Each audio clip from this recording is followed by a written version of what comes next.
Le rapport accablant d'Amnesty International dans l'extrême nord du Cameroun, au moins 275 personnes ont péri dans les attaques depuis le début de l'année. L'Organisation de défense des droits humains évoque les civils comme principale cible. Au Niger, l'armée est sur une lourde perte. Au moins 70 militaires ont été tués dans une attaque de leur camp. Le président Mahamadou Issoufou a écourté sa participation à un sommet en Égypte. Et puis la tromperie des États dans la lutte sur le climat évoquée à la COP25, Greta Thunberg, la militante écologiste suédoise, invite les pays à plus de sincérité. La conférence se tient à Madrid en Espagne depuis quelques jours. Voilà pour le sommaire de ce journal. Merci de nous préférer pour vous informer. Et ce rapport d'Amnesty International très accablant pour le Cameroun est publié ce mercredi. La région de l'extrême nord du pays est confrontée depuis plusieurs mois à un regain d'attaques de djihadistes nigérians de Boko Haram. 275 personnes y ont été tuées, des civils pour la plupart depuis le début de l'année.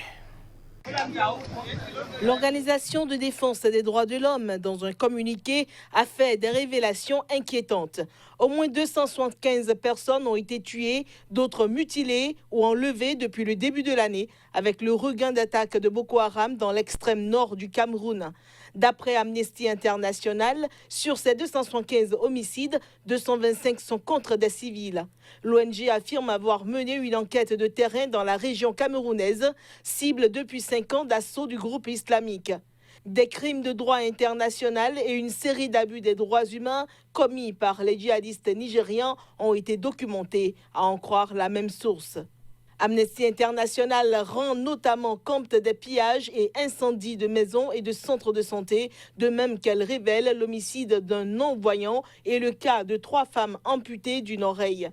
Beaucoup de personnes ont déjà été témoins d'attaques de Boko Haram et ont perdu des proches ou des connaissances.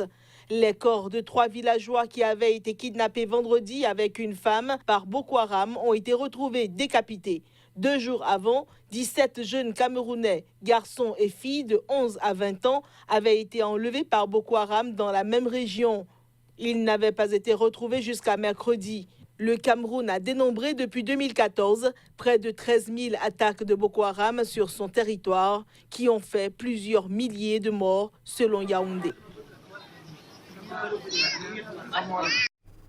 Et en Somalie, 5 personnes ont été tuées, 3 civils et 2 membres des forces de sécurité dans l'attaque perpétrée. C'était ce mardi par un commando des islamistes radicaux Shebab contre un hôtel du centre de Mogadiscio. C'est ce qu'a indiqué notamment la police. L'attaque a débuté aux alentours de 19h, soit 16h GMT. Selon plusieurs témoins interrogés par l'AFP, les assaillants étaient vêtus d'uniformes de police, ce qui leur a permis d'approcher de l'hôtel sans éveiller les soupçons. Ils ont alors ouvert le feu et fait usage de grenades, déclenchant la riposte armée des forces de sécurité affectées au barrage routier, menant à la présidence somalienne voisine. Après plusieurs heures de siège, la police somalienne est parvenue à neutraliser les 2 derniers membres des Shebab retranchés à l'intérieur de l'hôtel Sil, régulièrement fréquenté par des dignitaires et déjà pris pour cible par les Shebab. Contrairement à un mode opératoire éprouvé, les Shebab n'ont pas fait usage d'un véhicule piégé pour débuter leur attaque et tenter ainsi d'ouvrir une brèche dans le mur d'enceinte du bâtiment visé, a révélé un responsable policier. Il a ajouté que les unités de police impliquées dans l'opération avaient tiré profit des portes de service et de secours de l'hôtel pour sortir et sécuriser un grand nombre de clients de l'hôtel qui étaient presque complets au moment des faits. Peu après l'entrée en action de leur commando, les Shebab avaient revendiqué l'attaque dans un communiqué, comme à leur habitude. Ils affirmaient avoir mené une opération qui s'est déroulée comme planifié, sans toutefois donner de précision.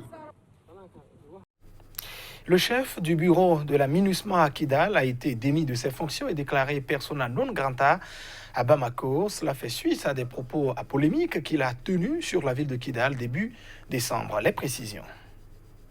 De nationalité française, Christophe Sivignon avait déjà été relevé de ses fonctions de chef du bureau de la MINUSMA à Kidal par sa hiérarchie avant la décision du Mali de le déclarer persona non grata. Il lui est reproché d'avoir dit pendant le 4e congrès du Mouvement national de libération de l'Azawad, qui s'est tenu à Kidal, qu'il souhaitait la bienvenue aux délégations maliennes et étrangères. Le gouvernement malien n'a pas du tout apprécié de tels propos, les Maliens non plus. Le diplomate onusien a désormais 24 heures pour quitter le territoire national. Il était ce mardi dans un avion en partance de Kidal vers Bamako lorsque le ministre malien des Affaires étrangères a fait sa déclaration officielle. Le gouvernement du Mali reste engagé avec les Nations Unies et toute la communauté internationale dans l'œuvre importante de rétablissement de l'intégrité du territoire et de l'unité nationale du Mali. Dans un communiqué, la MINUSMA a pris acte de la déclaration du gouvernement malien, mais elle regrette l'interprétation faite des propos de son chef de bureau à Kidal. Lundi dernier, j'étais ici au ministère des Affaires étrangères. Nous avons discuté suffisamment avec le ministère. Depuis que le ministre est arrivé, nous en avons discuté. Pour moi, il y a un incident qui est arrivé. De mon côté, la décision a été prise pour mettre fin à cet incident. Au moment où je suis ici au ministère, tout ce que je peux vous dire, c'est que pour moi, cette affaire est déjà derrière nous. La MINUSMA précise qu'aucun doute ne doit subsister sur l'engagement ferme de la mission onusienne à respecter et préserver l'unité du Mali et son intégrité territoriale. Des hommes armés ont attaqué une position de l'armée nigérienne dans l'ouest du pays, près de la frontière du Mali. C'est ce qu'a indiqué notamment à l'agence France Presse une source sécuritaire. Il y a eu au moins 70 morts.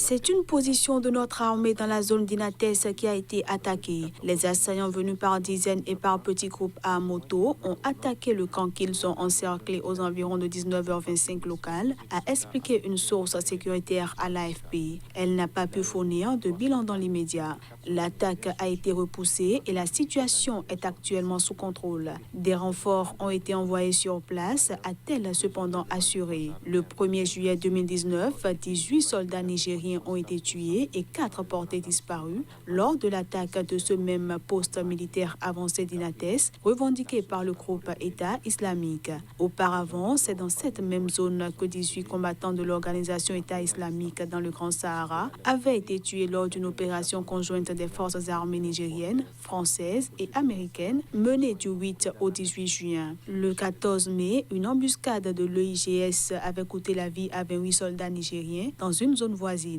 L'attaque de ce mardi est la deuxième en 2 jours contre des positions de l'armée nigérienne. Lundi, 3 militaires nigériens et 14 terroristes ont été tués dans une attaque contre un camp de l'armée, dans la zone de Taoua, à l'ouest, voisine de Tillabéri et proche du Mali, a indiqué ce mardi soir le ministère nigérien de la Défense.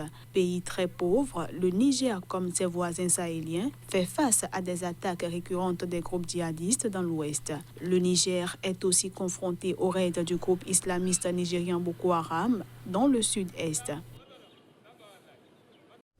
Les Guinéens ont à nouveau manifesté en masse ce mardi à Conakry et en province contre un éventuel 3e mandat du président Alpha Condé. À Conakry, les manifestants ont parcouru une douzaine de kilomètres qui séparent le rond-point de la tannerie de l'esplanade du stade du 28 septembre dans une ambiance bon enfant.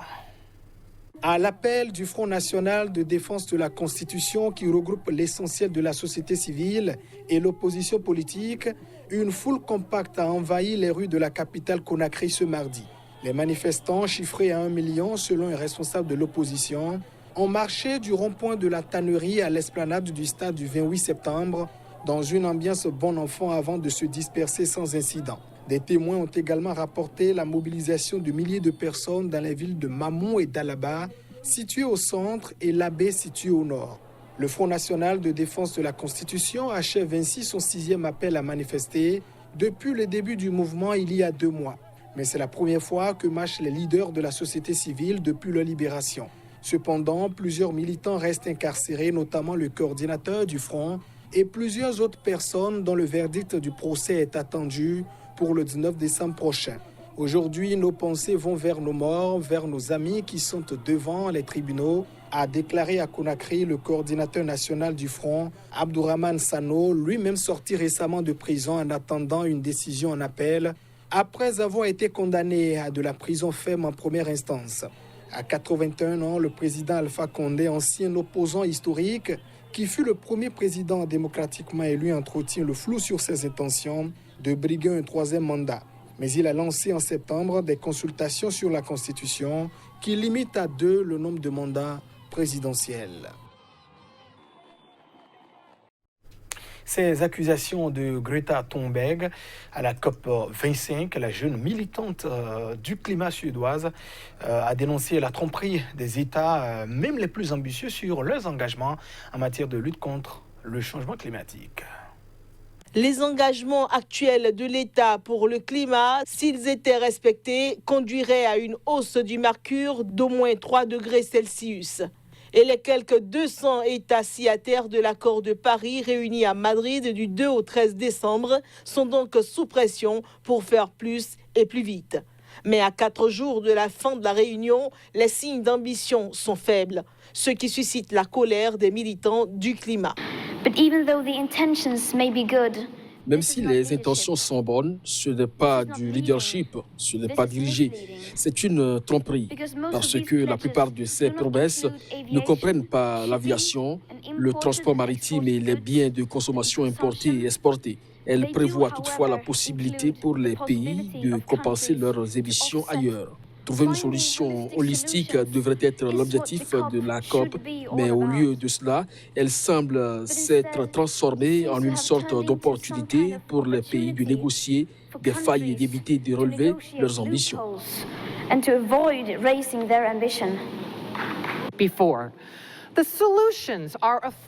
Les solutions sont abordables et justes devant nos yeux, mais où sont les champions? Où sont les dirigeants? Et où sont les adultes dans la pièce?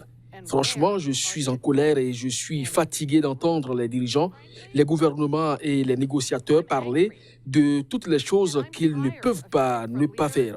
Les dirigeants auraient déjà dû venir ici avec des objectifs et des engagements plus forts. Le moins qu'ils puissent faire, c'est de s'engager à augmenter les objectifs fixés à Glasgow l'an prochain, où ils devront convenir d'un pacte sur le climat, d'un accord mondial vert qui protège les droits de l'homme et place les populations et la planète au centre.